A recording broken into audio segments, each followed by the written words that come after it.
Hello, Bigfoot enthusiast. Scott here from Squatch America. And Hannah, the domestic goddess in the paddy wagon, who's having a really bad hair day. Yeah. Don't even take that off. Hence the Willow Creek hat. Mm-hmm. There we go. All righty. And the sassy Squatch shirt. Yeah. Anyway, she's got heels on. There we go. All righty. So we're going to have a really good show for you tonight. I'm going to talk about some really cool Native American history in the Bigfoot community. And with that, let's have the intro.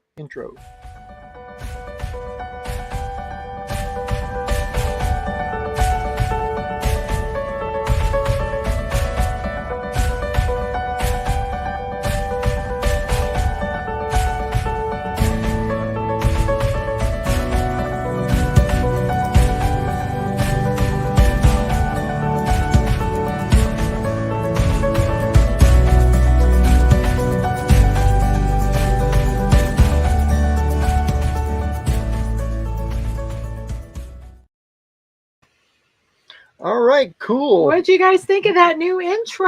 It surprised me. He did not show that. He did not run that by me before he aired it. No, I didn't. Okay. So Papa Craig, hi, sliding into home. Okay. And hi, Patty. And Renee. She said, hey, kids. Hey. Hey. I'm older than you. Okay. All right. Hey, just one more thing, primarily for Renee and Papa. There is a meetup with what's the name of the group? The Northeast Blue Mountain Bigfoot in Pendleton. Is that what you're talking about? Yes. Mike J's group is meeting up tomorrow night at Roosters in Pendleton. At what time? 6 p.m. So if you guys are available, come on over to Roosters. They have better food than pizza anyway. Yeah. So we're going to be there. Yep. So tomorrow night is whatever. The 8th. The 8th at Roosters in Pendleton, Oregon, 6 o'clock, Northeast Blue Mountain Bigfoot Research Group meet. All those words. Okay. It's Mike J's group. Anyway, yeah, so we're going to be there. So cool thing. So we're going to get into this because I have some pretty interesting stuff and some cool stuff that we found coming up. So stay tuned to the end for that. So are you ready? I'm ready. Okay. All right. Are you ready? So I'm going to. Where in the Sam Hill is Roosters? Papa says.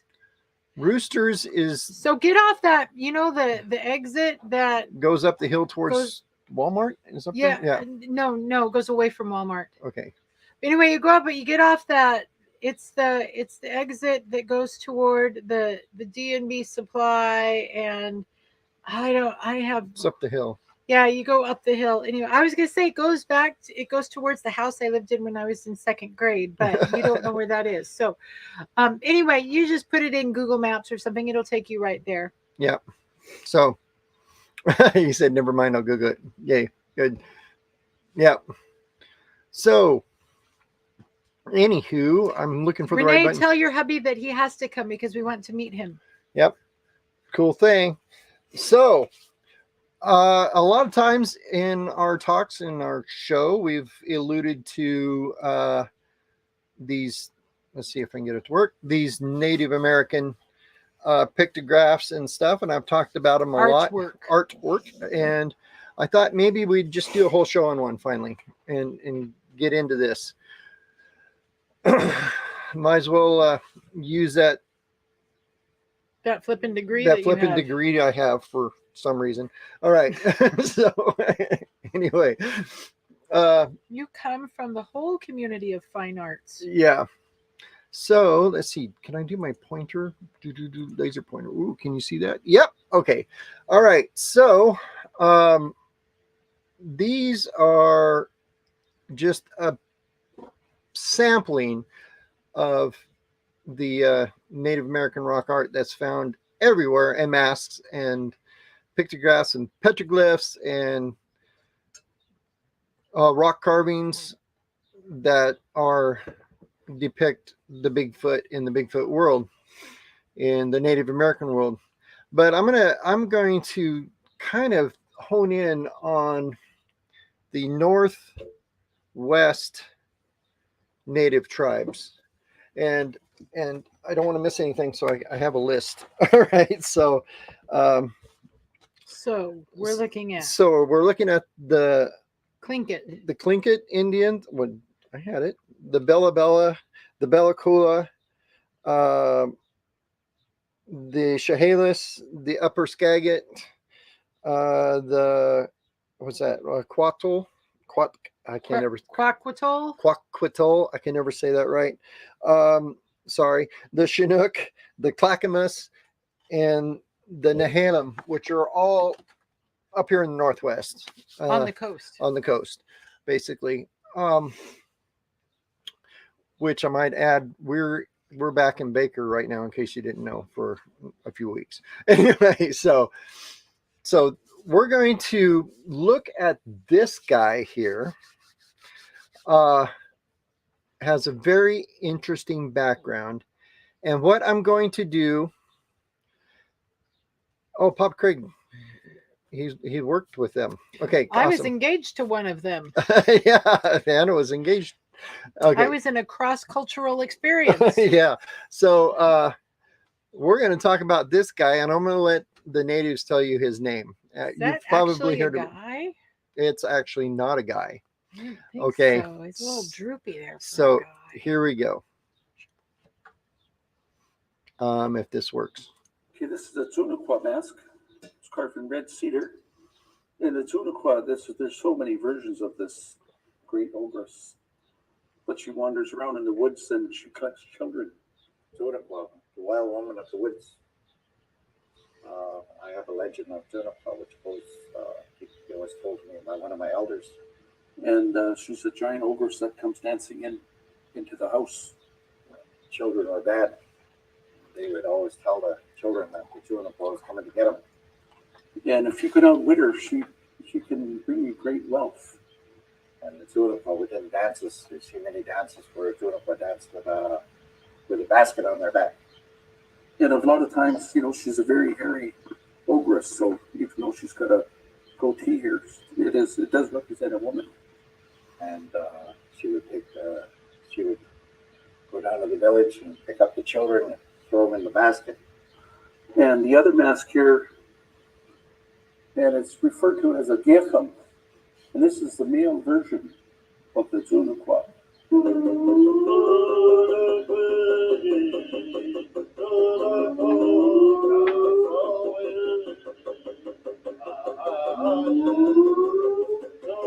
This mask would only be used, the only time we see it now is when a chief at the end of the potlatch, after he's had 4 major potlatches, would be allowed to wear this to make his speech. So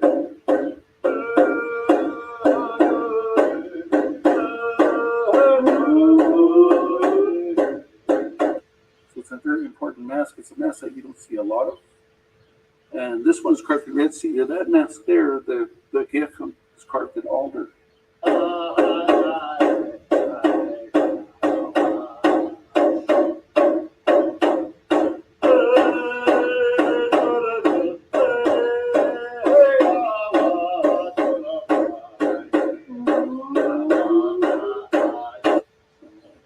Painted with graphite as well.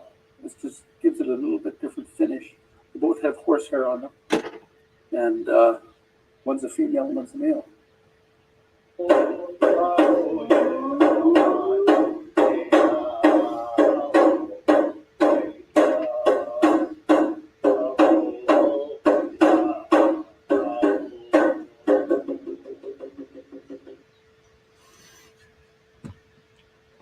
All right, cool. So I want to go to Talk with Talk now. Yeah, that's pretty awesome. But anyway, this is the Zunichua, as they say, and Zunichua has a long history in the Northwest here, And like they're depicted with that, with their mouth, kind of that ooh sound. But if you listen to when they were doing the Zunichua dance, the sound that the Zunichua made, ooh, when they That were, was really good. yeah, pretty cool, huh? But yeah, that's so where have we heard that before? I was going to throw that in here and I forgot, but I didn't. But and like I said, the Zunichua, when you're talking about native legends, and you got to be kind of there's a problem with them sometimes, because a lot of times when they're talking about some of these legends, we don't know if they're like the boogeyman legend that they told the kids to keep them in the house at night, as opposed to, is this an actual creature? But I think in the case of the Zunichua, they do tell their kids to stay in at night because the Zunichua is out at night. And so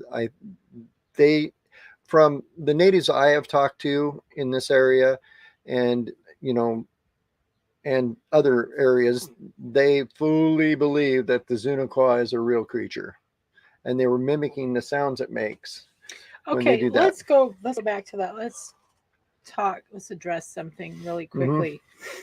So, what is the definition, Mr. Anthropologist, of a myth? I don't know. A myth? Well, a myth is a made-up subject, I thought. Isn't that what you call a myth? No. What do you call a myth? A myth, okay, and think about it, the Greek word mythos or whatever. A myth is a story that we write to explain phenomenon that we don't understand. So, and there are universal myths. Okay, I'm gonna put it out there. The greatest myth of all time, God, right? Not that God isn't real, but we've made up stories to explain what we can't explain, and those become myths. All right. Mythos. Are they necessarily fairy tales? Are they necessarily? I mean, myth and we can define legend as the same thing. So, and I brought this up because when we talk about their legends and their myths, they just made them up out of their backside to scare the children, or were they passed down having been rooted in absolute reality? That's what we don't know. But if it is a true myth, a true legend, when I sent out the email this week, I put the title in the header that our ancestors weren't dummies.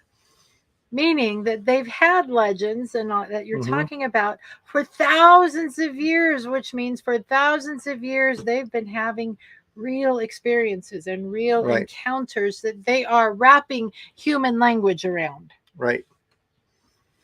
So that's what a myth is. That's what a legend is. It's human language around stuff that's indescribable. Right. And Bigfoot's somewhat indescribable. Somewhat. But I'm going to describe it right now. Go for it. So anyway, yeah. So I want to take one of these masks and show it to you because this is really interesting. When Hannah and I travel,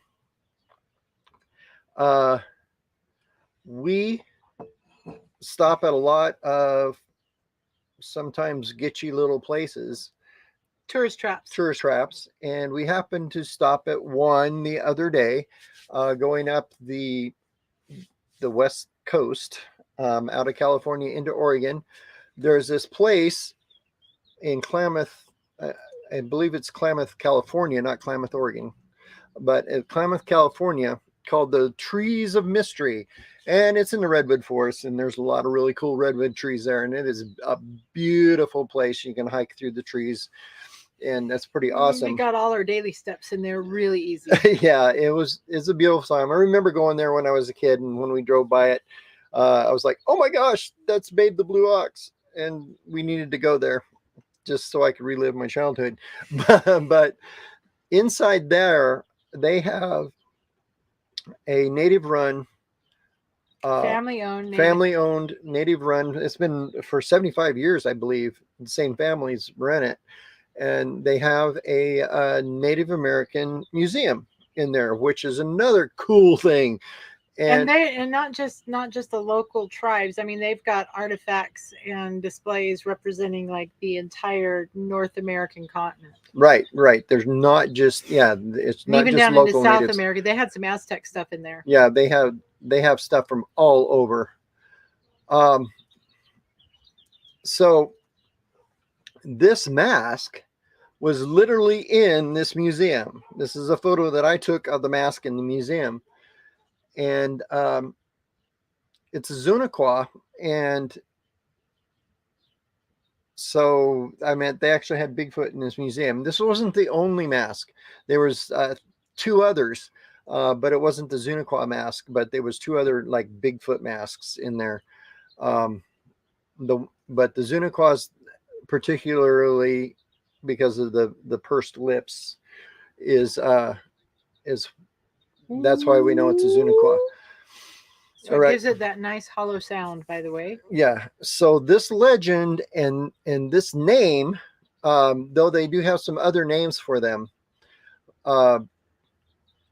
is over 41 tribes have this legend of the Zunichua. As you get more south into like Central Oregon and further south from the middle of Oregon, the name sort of changes a little bit. It goes to Skookum, but most of these tribes, it's the same creature, is what I'm trying to say. They might name it differently. So there's 41 tribes. I'm not going to list them all. Well, they're listed on it all here. If you can read them, I can't read them, but so let's look into this Bigfoot legend in the Zunichua and the photographs that they have now. We looked at the masks. Now let's look at the photographs. Now I'm going to take the ones on my list here. These particular ones right here are very, very interesting to me for a reason. Now, let's look at these right here. Now, this one here is actually, this was found on the shores of the Columbia River near Seaside, Oregon. We can't date it, so we don't know how old it is, because you can't date rock. You can't carbon date rock. But if you look at these, are definitely Zunichua faces, but they don't have the pierced lips. Pursed lips. I mean, this one sort of does, but now this is where you got to be careful, folks. You got to look carefully at these photographs. This one here, if you look really closely, it has these little ears right here. That is a bear. So we need to delete that one. So okay. All right. And so, that is called careful interpretation. Careful interpretation, yeah. But the rest of these are very interesting, and I love the way they draw the faces out in these. One's very particular thing is this flat mouth, and I've talked about this before. And then you've got this big brow ridge up here.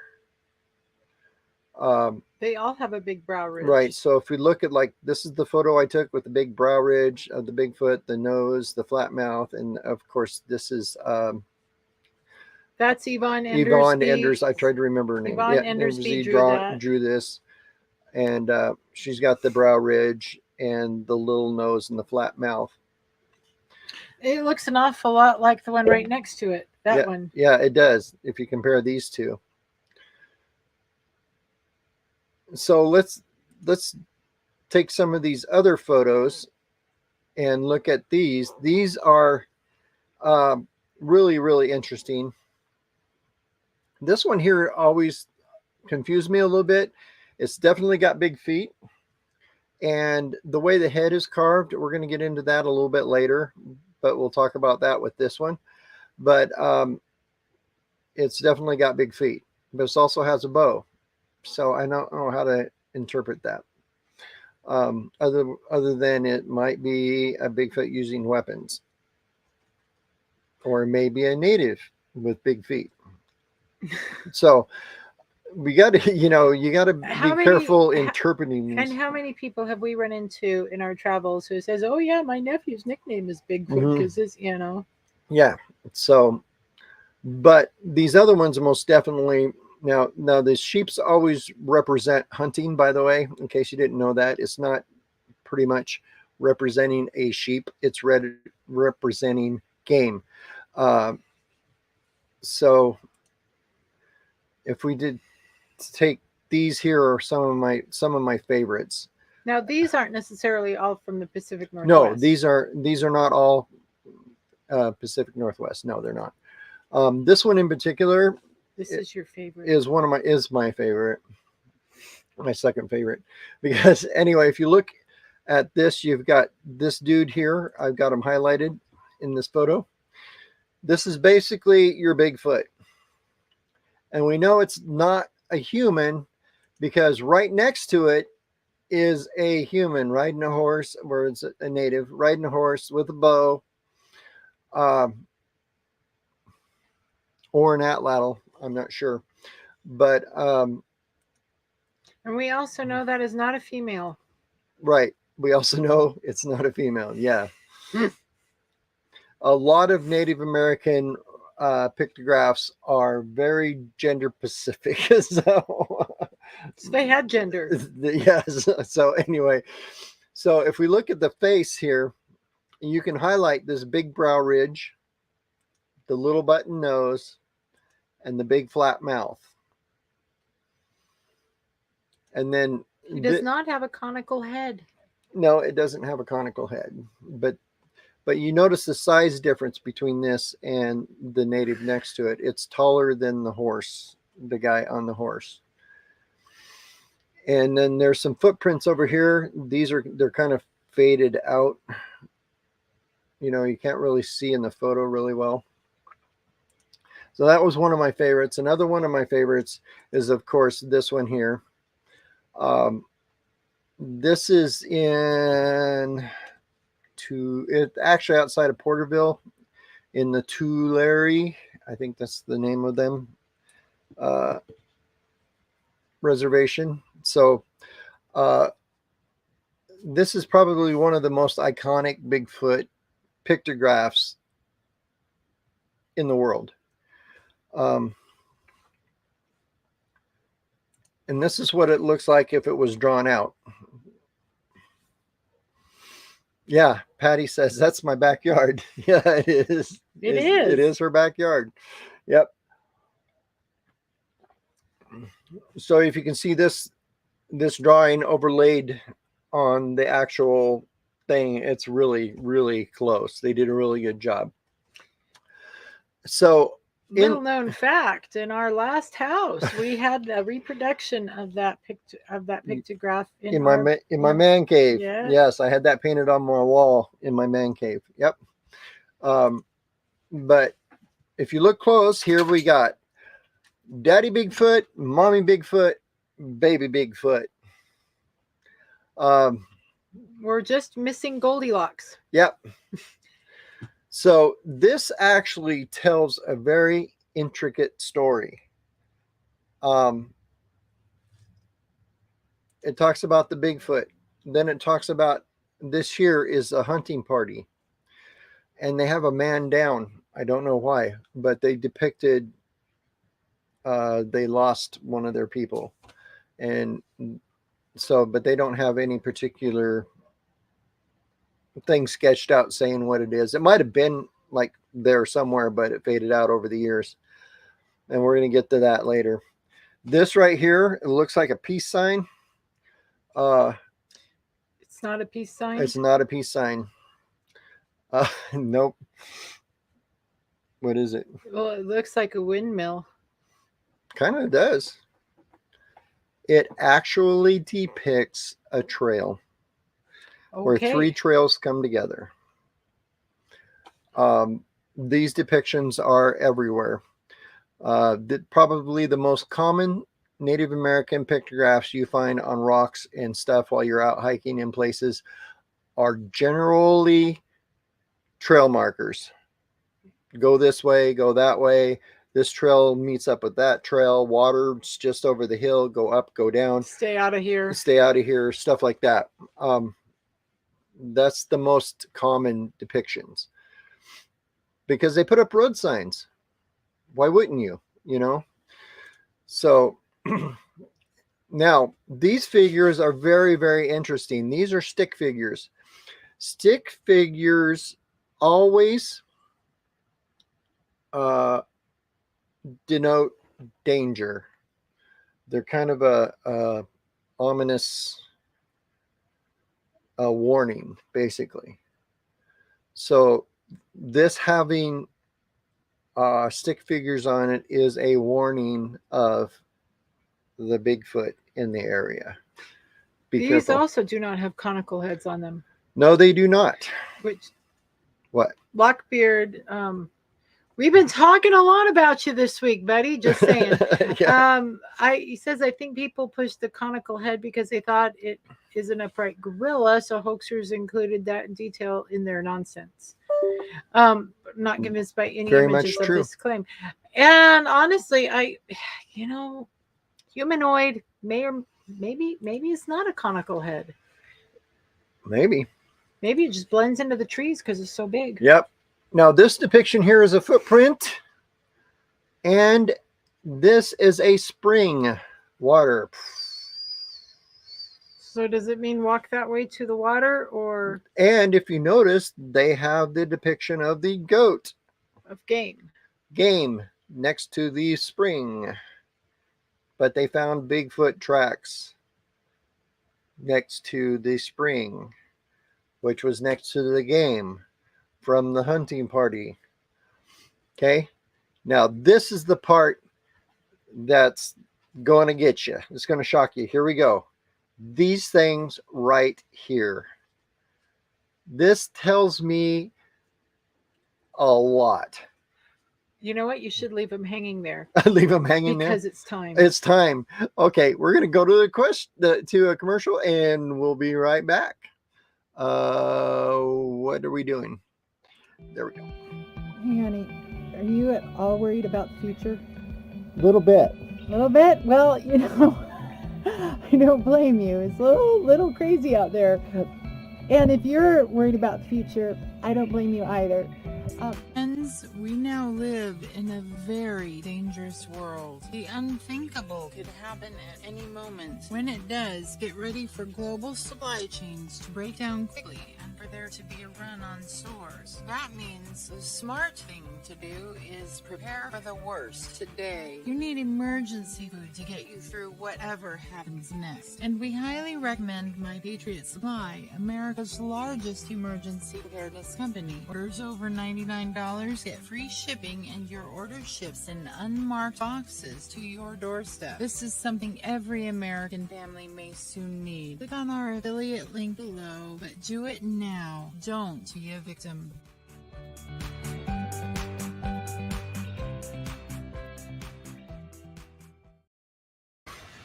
All right. So we were talking about these lovely things. What are those? Hannah's lost. I'm lost. Put the comments back up. Oh, right there. There you go. Okay.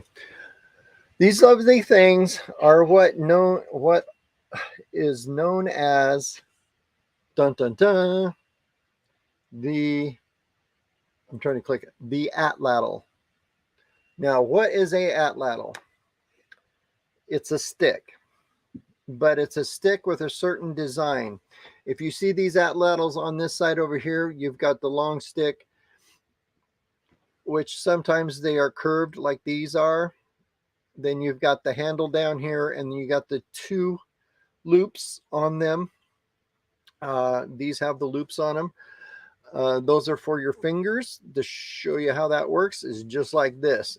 These is a spear throwing device is what it is. These were designed to chuck spears. We found spears yesterday. You wanted one. I know. Yeah. I didn't know spears were still a thing. Holy cow. Yep.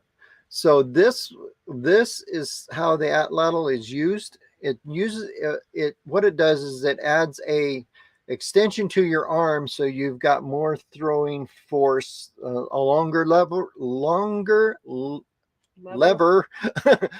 Say that 3 times. That longer So lever. you've got greater leverage You in got throwing lever in throwing the spear. You can throw it harder, faster, and further. All right. You can use the flick of your wrist to really get that thing going forward. Right. So those are atlatls. Now the atlatl predated the bow by a long time. The bows weren't until about 500 AD that bows were invented. So it was about 11,500 years after the natives had, or the first peoples here on this continent had been around. So if you do the math, that was roughly 2,500 years ago, roughly. So that was there before Christ. Mm-hmm. So if they are using atlatls and not bows, that makes this somewhere around 2,500 years old. Like I said, before Christ. So roughly. We're looking at 300 BC. Uh-huh. Or no, I can't do math. More like 500 BC. Mm-hmm. Yeah, that's what I just said in the thing. No, it said 580 actually. Yeah. That's anyway. Never mind. Anyway, Yeah. it's about the time of Nebuchadnezzar. All you Old Testament buffs out there. Nebuchadnezzar was Nebuchadnezzaring over there in Persia, and Bigfoot was Bigfooting over here. Yep. So that tells you how old this thing is from those atlatls. Which makes this legendary. Are you going to finish telling the story? About This pictograph. It's got some sad stuff in it. what? What's that? What do you mean? I told The ghost baby. The ghost baby. Yeah. Oh, this up here? There's a little ghost baby. What? Oh, I come think you're on. making stuff up. No, this is the sad. This is the crying Bigfoot. The crying Bigfoot. Yeah, go back here. Yeah, see, you've got the baby there. You got the tears coming out of the eyes. Oh, yeah. You forgot the story. I forgot the story part. Oh my gosh. So above the mom up here. I mean, we're talking about human ghost behavior, baby. and if this is like 2,500 years ago, we're looking at what happened. If our theory that at one point in time Bigfoot and our species of human coexisted peacefully, but now they're not, this is part of that story. Mm-hmm. So tell the story, Rory. What, the story about the ghost baby? About what this whole scene depicts. Well, it depicts a tragedy. It depicts. Let me go to this here. Yes. Okay. So you've got the crying Bigfoot, the hairy man. In fact, in this culture down in the Tulare area, they do call him hairy man. You've got Mama Bigfoot, Baby Bigfoot, and the ghost baby here, and the dead native here. So this could be telling us a story of an altercation. Between these here. This symbol of this peace sign symbol over here of the trails meeting could also mean this is where it happened. This is where it happened. This is where we met. Where the three trails met, or where this took place and where this met. Could be while they were hunting at a spring, they found the Bigfoot. What's that? This, well, I'm not sure. It's like a beheaded big. They don't have the rest of it. That's the deal. In the actual Some of it's faded. It's faded, and they're not sure what was actually there. So that we don't know for sure what that is. I think this is telling the story that there was an altercation. It probably wasn't on purpose, but there were parties on each side that were killed. Yep. And so yeah, so that's what the sad part of the story is. And now I'm thinking based on the bring that back up. I'm not done looking at it. I'm based on see, you've got these little things here and they look a lot like that there. I think this is the human killing the baby, or that's a stick man.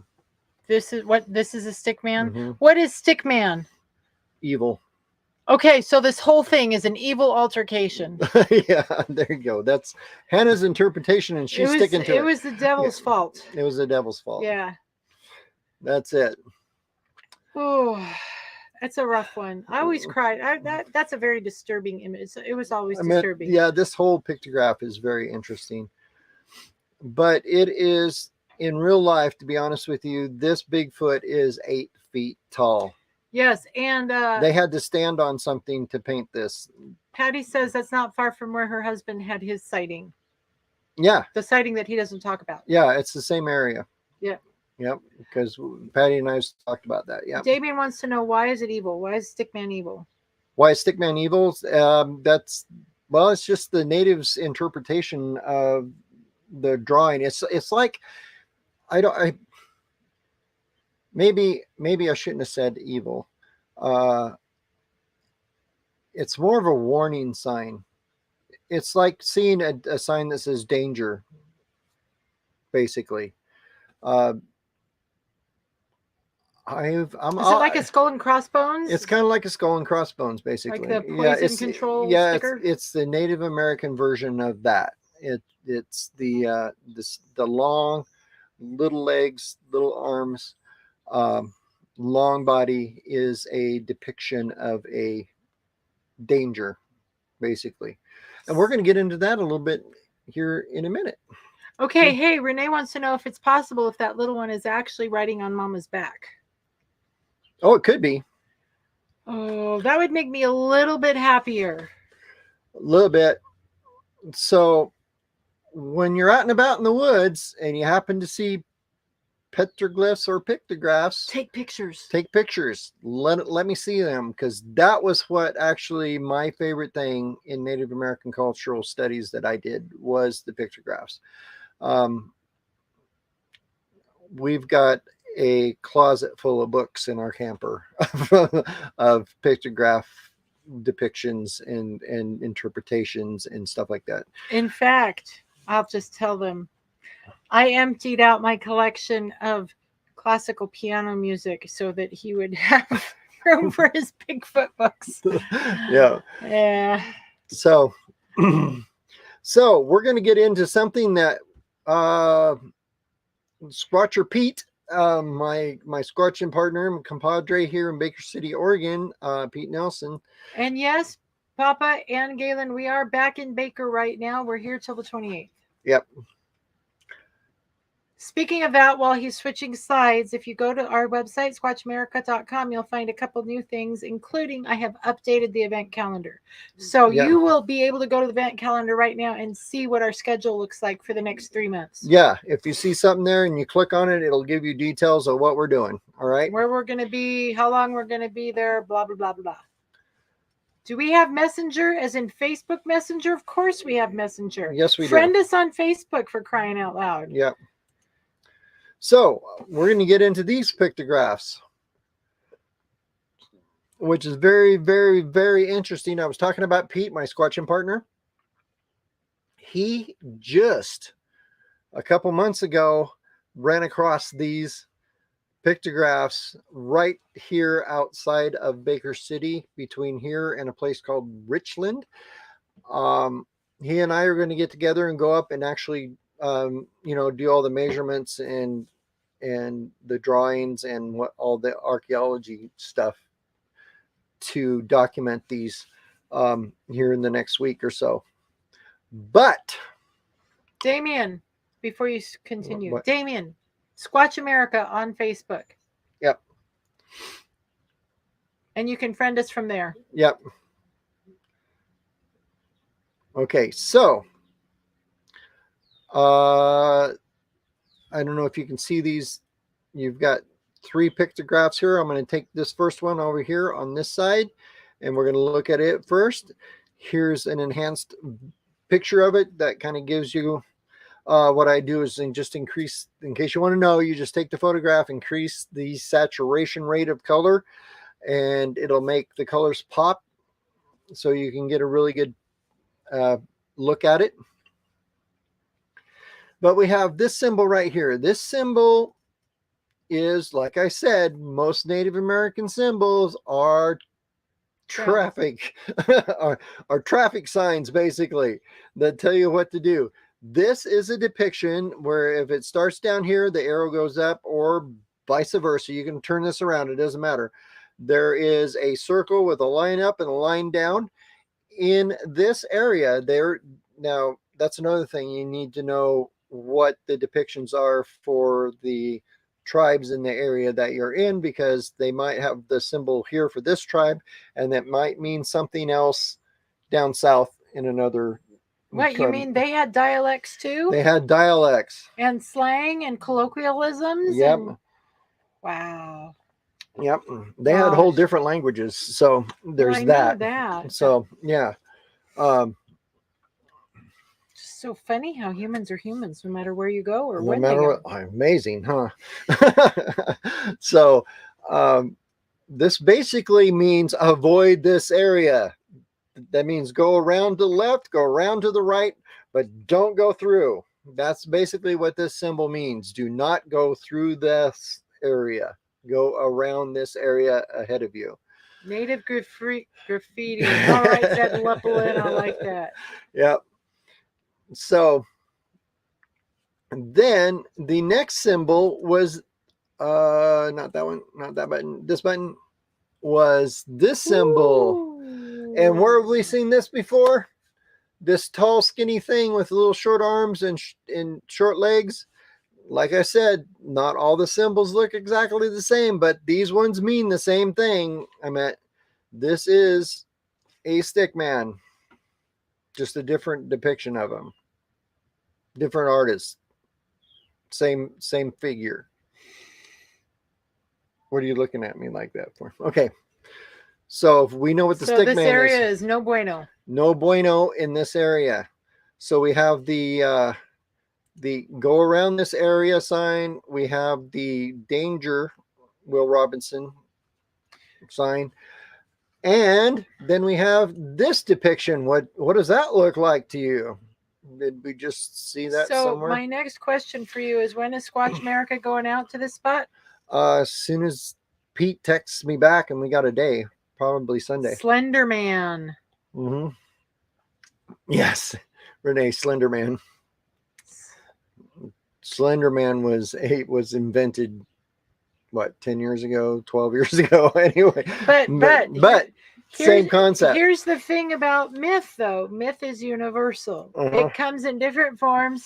Different cultures have different frameworks, but the overarching myth is the same. Mm-hmm.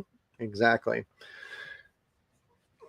So, yeah, I can't wait to get out there and to see this. I can't wait to get out there, too. I want to go. Do I get my to go? own eyeballs. Sure. You go. Are you going to be on your phone the whole time? Okay. Only if I have signal. I'll be taking pictures going, look at where I am! Woo! So these are the three rock that live vicariously through me. Yeah. So these are the three. Excuse me. These are the three depictions that are next to each other right here. Brand new find in Eastern Oregon. This would be in the area occupied by the Nahimipu Indians, otherwise known as the Nez Perce. So does that mean we're going to Wallowa? No. Richland. Oh. Oh. Richland and Halfway area, by the way. There's a town in Oregon called Halfway. So That was somewhat anticlimactic. it was. I have a lot of history in this area. All right. A lot of family history, actually. Well, I think it's time for another ad. Another ad. I hate to break it to you. What should we do? Have you ever wondered how Bigfoot research pays for itself? I'll bet it's all those government grants that the POTUS is giving out to Bigfoot researchers, isn't it? Yeah, Oh. that's it. Yeah. No, No. Bigfoot research doesn't pay for itself, but with your help, it can continue to go forward. And here are some ways that you can support Squatch America directly. Number one, YouTube. You're on our YouTube channel right now. And it helps us. It really does. If you like, subscribe, and comment and share our videos. If you can do all four of those things, it takes 2 seconds. You can even go back and watch our videos. Put them on the background. Just let them run on your phone in the other room. It doesn't matter. Hit one of the playlists. And that actually helps us a lot. You'd be surprised. And you don't have to comment just once. No, you can comment several times. Yes. And secondly, you can join our page now. There's a button right below that you can click, and it says join the content, and you will get exclusive content from us that we do when we're traveling. Another way that you can support us is by going to patreon.com/Squatch America, and you can join either one of our membership tiers, either the Squatch Americans or the Inner Circle. Mm-hmm. Inner Circle sounds like a government secret society. It is. Oh. All right. All right. So that ad bores him to death. We're going to redo it. Yeah. So, well, thank you for putting up with the ad. All right. So, questions from the audience. This is the time of the show that we do this. So, Renee says her son said that there were pictos under Mount Emily. wow. Give us coordinates. I need coordinates. I would love to go see those. I'm sure there are. They are literally everywhere. My son and I ran across some a couple years ago. We were hunting, and we were where were we? We were near Mountain Home, Idaho, actually, and we were hiking along, and I sat down on this rock for a minute, and my son turns around and looks at me and says, "You know, you're sitting on a pictograph, right?" I'm like, "What?" So, yeah. Leave it to dust. Yeah, leave it to dust. So, yeah, you literally can find these. They're a lot more prevalent than people think. Sometimes, you know, they've been around, like we said.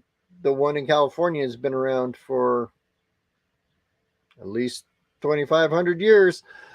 The reason that one's so protected, because it is under a shelter. It's literally in a cave by itself. But like these ones here, these And are it's out in on the a open. reservation. And it's right. on, yeah, it is on a reservation. But it's just been protected from the weather for that long.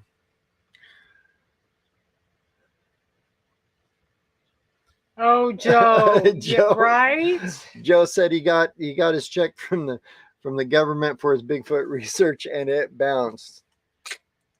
Yep. Oh, yeah. Sorry to hear that. Yeah. But this one here, it looks like it's fairly faded. But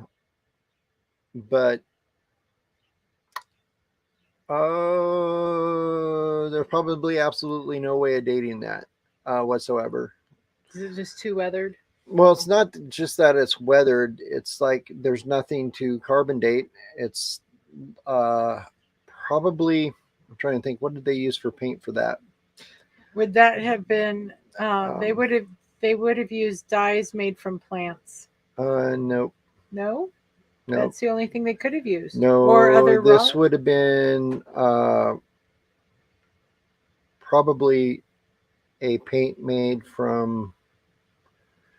The word's not popping into my head. It's a type of clay with iron in it, so that's basically rust. To tell you what the truth. Okay. Or they could have used. There's not a lot of red stuff to dye with in this area, so it had to have been a mineral that they used. But the problem is, it's very, very hard to carbon date anything like that because it's not plant life. You Can't carbon date elements. Elements, no. So, but it does look like this rock has broke off. There used to be more rock to this. If you look right, Well, we've got to get up right there here. and look at it. So if you could leave these viewers with what you wanted them to take away, what do you want them to take away tonight? That Bigfoot art is cool. Bigfoot art is cool. No, there's probably that one. I want to point out that the Native American history with Bigfoot is way longer than you think. Way older. These things have been around in North America since we've been around in North America, and I'm talking humans. And the way that the myth has persisted, yeah, really does speak to the validity of the claim that Bigfoot is a real phenomenon. True. A real being, a real creature of the planet. That's I think that would be that our theories are backed up by by an incredibly long history of reports and stories and narratives.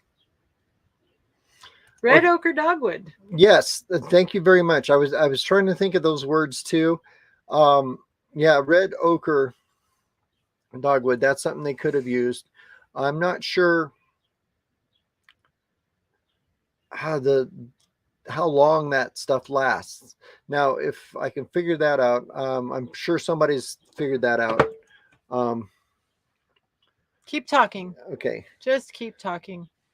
Just talk. I'm finding stuff. All right. So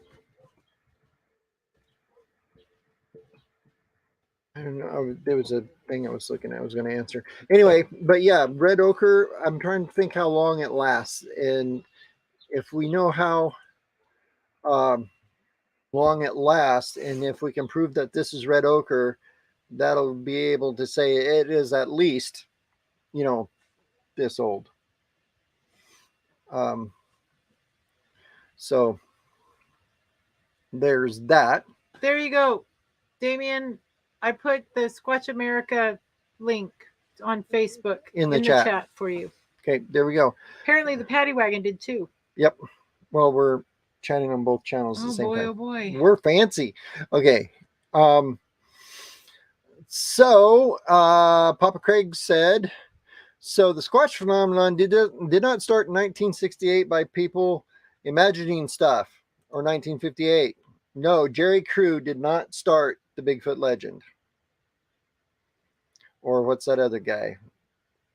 The one who claimed he faked it. Ray Wallace did not start the Bigfoot legend in 1958.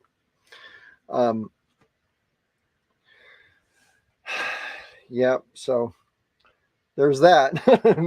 but no, the Native Americans is what actually got me into Bigfooting, and because they are so matter of fact that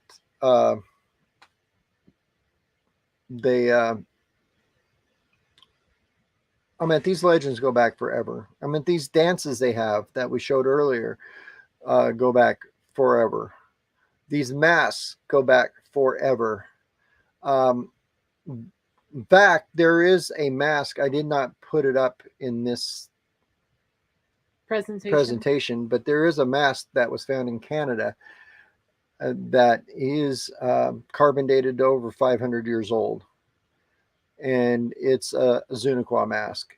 So because you can carbonate wood, but and it's made of red cedar, just like they do today. It is.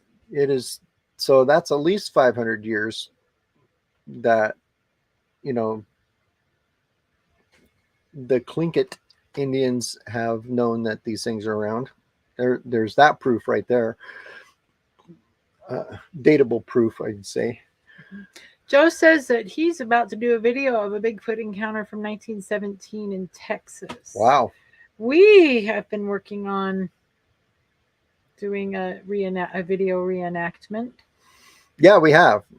Have you finished it? No, I've got started. We're working on a video too about Bigfoot and the ocean. So there's that. Okay. Well, hello. Red Eyes at Night, Massachusetts, CE5 checking in. Dr. Green, CE5. I don't know what any of that means. I'm not the brightest person about stuff like that, but did you know there's a Squatchachusetts group? Yeah, there is a Squatchachusetts group. We found that out in Bluff Creek. They Yeah. had their sticker on the Bluff Creek sign. But so Okay, Damien, we'll look for your message. all right, thank you. Easiest way, just FYI, for anyone that's wanting to send us a message or contact us, the easiest way is go to squatchamerica.com and use the contact us form there. Yeah. You can contact us that way and it comes straight to our email. Right. So Right, and I check the email every morning. And the way Facebook has business pages set up and crap, it's really hard. I mean, everything gets lost. Yeah, when I get messages on Facebook, just to say, and if we get messages on the Squatch America Facebook page, Sometimes we don't see them sometimes for I don't weeks. see them for weeks. It's weird because they're hard to find, they're hard to get to, and when you get a notification and you click on it and it takes you to like the one 5 times before and you never see it's Or you see the porn one. yeah. It's bad. Yeah. Anyway. So honestly, best way is to go to squatchamerica.com, like I said, and use the contact us form. And that's really easy to use. And I pay for that service, so please use it. Okay, so moving right along, we've got we have a really cool thing that we did the other day that we wanted to tell you about. Keep your eyes open. We were on a podcast.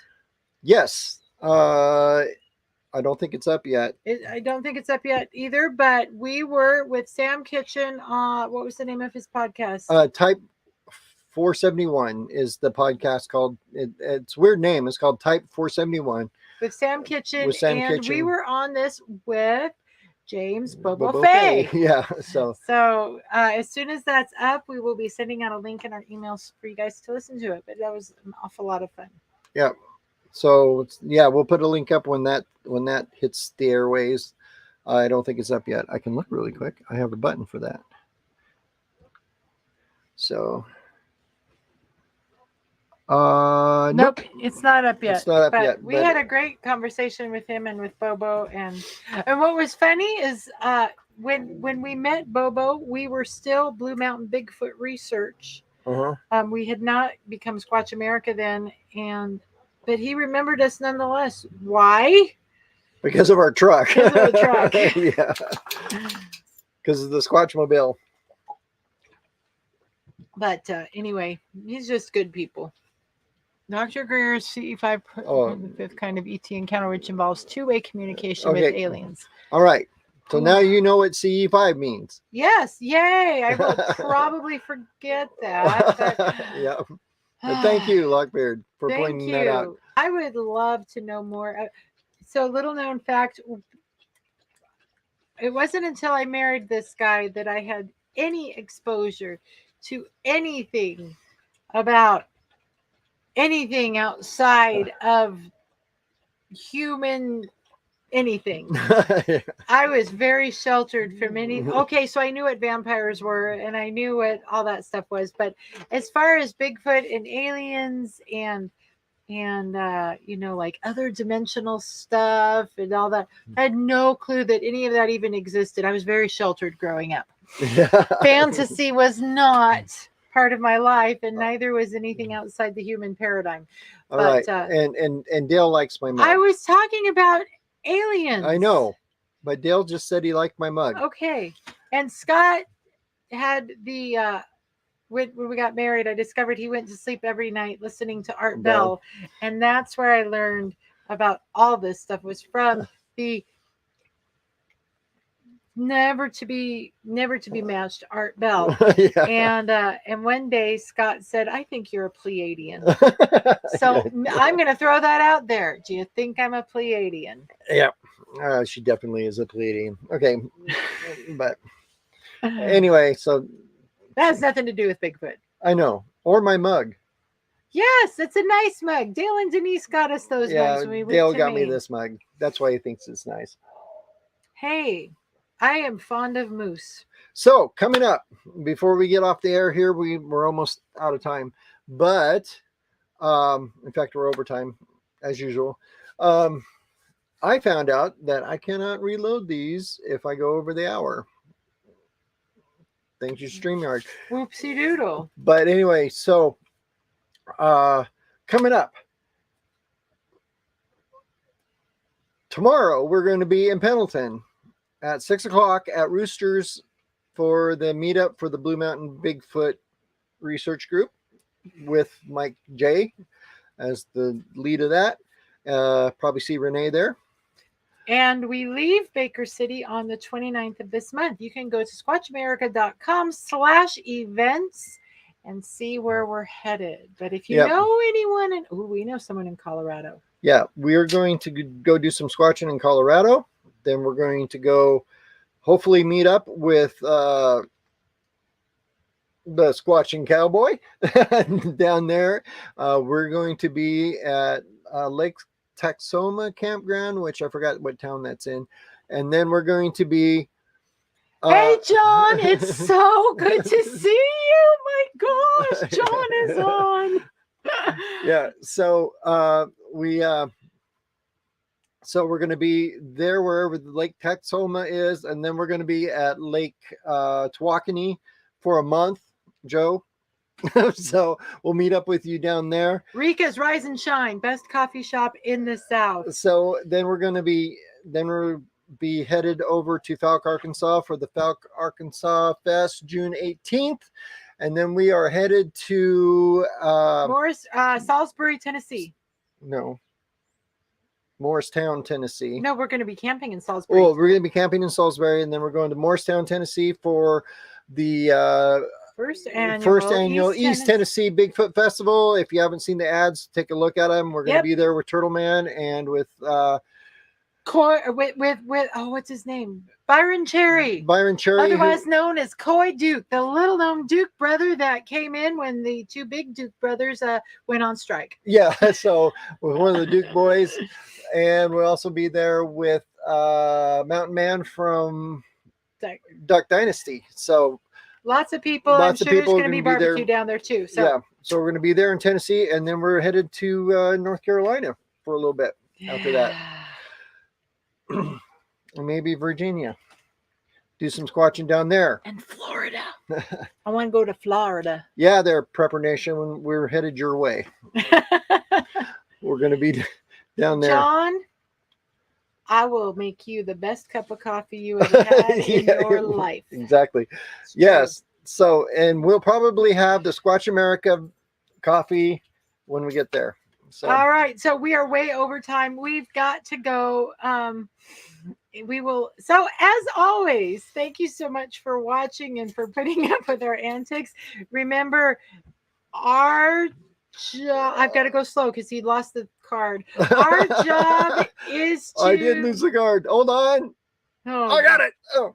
Our job, our job is to investigate the unexplained. Not to explain the uninvestigated. So until next week, you keep watching and we'll keep squatching. Bye. Bye.